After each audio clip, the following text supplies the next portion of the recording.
JVC, saudações, um grande abraço, seja muito bem-vindo a esse canal de concursos públicos para todo o Brasil e de todo o Brasil.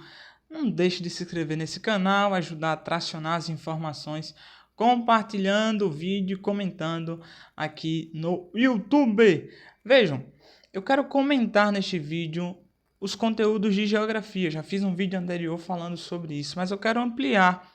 Eu quero trazer conceitos importantes e comentar a distribuição da prova, beleza? Então vem comigo, não deixa de curtir e compartilhar esse vídeo com quem tem interesse. Vejam, primeiro tópico do edital anterior foi noções básicas de cartografia. A cartografia é uma área da geografia que você vai precisar retomar alguns conceitos e algumas operações matemáticas, certo? Então, uma boa base em matemática, principalmente no assunto razão, divisão, proporção, é fundamental para desenvolver bem na parte de cartografia. Por quê? Porque a cartografia vai trabalhar com mapas, com projeções, com leituras de legendas, com escalas cartográficas. Então, para isso, você precisa ter uma boa base de razão e proporção, certo? Em termos simples, um mapa ele é uma representação, né, de uma região muito maior.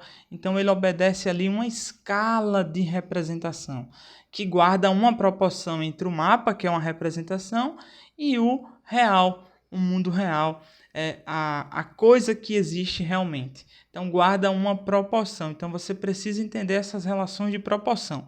Uma boa base matemática é fundamental. Dentro desse assunto também de cartografia, tem um outro assunto que já foi cobrado, inclusive, pela banca FGV em concursos anteriores, que foi o assunto de latitude, longitude, né, dentro de coordenadas geográficas, né, para você identificar dentro de um determinado ponto do mapa qual é a latitude e qual é a longitude daquele ponto geográfico. Então, isso já foi cobrado. Lá no material que nós estamos indicando na descrição do vídeo, tem uma questão destrinchada, comentada da FGV sobre as coordenadas geográficas, como usar ali a lógica geográfica para localizar, para identificar a coordenada, a latitude e a longitude, beleza? Então você precisa ter uma boa base de matemática, da matemática básica, né? Não precisa ser um matemático, não. Precisa ter uma boa base da matemática básica, das operações básicas, principalmente que envolvem razão e proporção. Segundo tópico do edital anterior foi aspectos físicos do Brasil e meio ambiente no Brasil. O que é abordado nesse tópico? Aspectos físicos, né? O mundo físico, né? Como é o mundo físico? O mundo físico envolve clima, quais são os climas predominantes no Brasil e em quais regiões eles são dominantes. Vegetação, quais são as vegetações brasileiras. Relevo, né? Como é que está distribuído o relevo brasileiro, qual é o relevo predominante, qual é o relevo predominante na região Nordeste, região Norte, certo? Como é o terreno brasileiro e como é que ele está organizado. Hidrografia, que é o quê?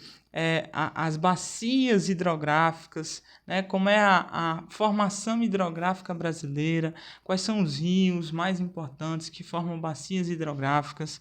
Então, muito importante também esse assunto, um assunto um tanto que vai exigir de você leitura cuidadosa, sempre acompanhada de mapas para que você use o elemento visual também enquanto você estuda, você lê ali a parte teórica e acompanhar aquela parte teórica a partir de mapas, né? Para você ir fazendo associação, talvez desenhar o mapa do Brasil e ir desenhando ali, marcando as regiões que predomina determinado tipo de clima, determinada vegetação, determinado relevo, tudo isso contribui para o processo de aprendizagem, né? Então, desenvolva um estudo ativo ao longo dessa preparação para essa prova, para agente de pesquisa, mapeamento e supervisor de coleta e qualidade. Então, desenha, vai marcando, vai organizando.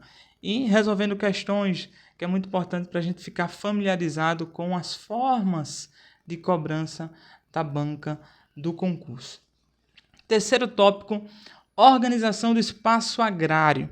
O que é que vai ser cobrado nessa organização do espaço agrário? Veja, atividades econômicas dentro do desenvolvimento agrário, né?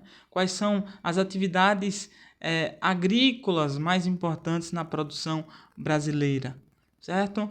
Organização do espaço urbano também é um ótimo tópico. Ó. Veja aqui a dicotomia agrário-urbano, né? O aspecto agrário, o mundo rural, a produção agrícola, o impacto econômico dessa produção agrícola. Depois nós temos o espaço urbano. E aí no espaço urbano tem outras dinâmicas, né? Tem a questão econômica, tem a questão das desigualdades, tem a questão da pobreza, tem a questão das regiões metropolitanas. Então, são aspectos cobrados na questão urbana, certo? Tópico 4, dinâmica da população brasileira, certo? Como é que a população brasileira ela está hoje? Houve o censo demográfico em 2022.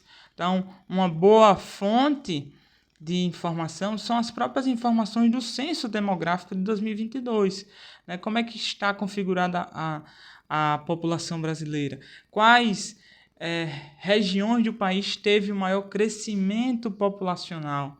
Houve região que houve perda populacional? Uma pergunta que se faz dentro dessa geografia populacional. Quais áreas são áreas estão sendo vistas como área de crescimento e quais áreas estão sendo vistas como área de perda populacional? Como anda a população brasileira? Nesse tópico é cobrado também a questão dos fluxos migratórios. Como é que acontecem os fluxos migratórios? As migrações estão acontecendo da região Nordeste para a região Sudeste? O maior fluxo migratório é esse? Ou se configura de uma outra maneira? Certo? Então, já houve uma questão da FGV, inclusive, que trazia um mapa dos fluxos migratórios, pedia para você interpretar. Na verdade, não era um mapa, era uma ilustração, né? Era um infográfico que mostrava os fluxos migratórios de uma região para outra. Era uma questão mais de interpretação. Se você lesse atentamente, não precisaria nem ter um conhecimento prévio para resolver aquela questão, mas compreender lá, a partir da interpretação do infográfico, os processos de fluxos migratórios, né? Quando sai de uma região para outra, o que tem causado essa migração de uma região para outra, as pessoas estão indo em busca de quê, quais são as causas, entender essa dinâmica populacional do Brasil. Porque quando a gente fala de crescimento populacional, tem vários fatores, né? Tem um crescimento natural, as pessoas nascendo, mas também pode haver um crescimento populacional a partir dos processos migratórios, né? De uma região para outra, às vezes em busca de emprego, às vezes para fugir de uma determinada situação climática e assim sucessivamente. E, por fim, último tópico, formação territorial e divisão política administrativa do Brasil, né? Hoje o Brasil está dividido administrativamente aí em estados, né? Mas e em regiões, estados mais o Distrito Federal e em regiões. Mas houve momentos que nós tínhamos uma quantidade menor de estados, certo?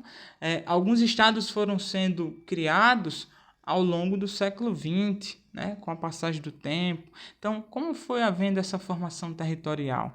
Então, é um assunto que pode cobrar desde o processo de ocupação do território até a divisão política administrativa que temos hoje. Por exemplo, nós temos o Mato Grosso e o Mato Grosso do Sul, né? Mas nem sempre foi assim.